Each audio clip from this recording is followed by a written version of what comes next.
Petrol महंगा करके पैसा घर नहीं ले जा रहे, खजाने में ही डाल रहे हैं। रवां साल कीमतें कम नहीं होंगी। मुल्क को तरक्की की राह पर डालना है, मुश्किल फैसलों के सिवा कोई ऑप्शन नहीं। सब्सिडी खत्म ना की तो मुल्क दिवालिया हो जाएगा। मिफ्ता इस्माइल की पोस्ट बजट प्रेस कॉन्फ्रेंस।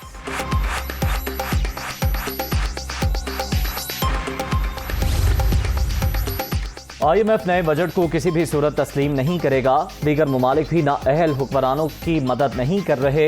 हालात का सामना करने के लिए मुल्क को मजबूत क़यादत की ज़रूरत है। इक़्तिदार से निकलने के बाद दो ही रास्ते थे, ताकतवरों से माफ़ी मांगता या अवाम के पास जाता। कोई ये ना समझे कि लॉन्ग मार्च ख़त्म हो गया। मुस्तक़बिल करीब में फिर इस्लामाबाद का रुख करेंगे। इमरान खान की गुफ्तगू।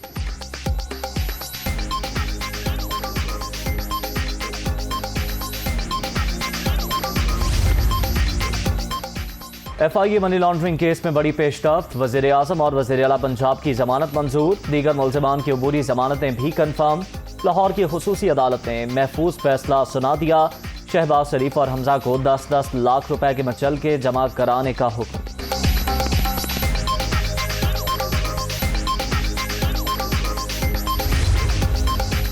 और फैसलाबाद, झंग, चिन्योट, शेखपुरा और गिरदोनवाह में आंधी और बारिश। गर्मी के सताए शहरियों के चेहरे खिल उठे।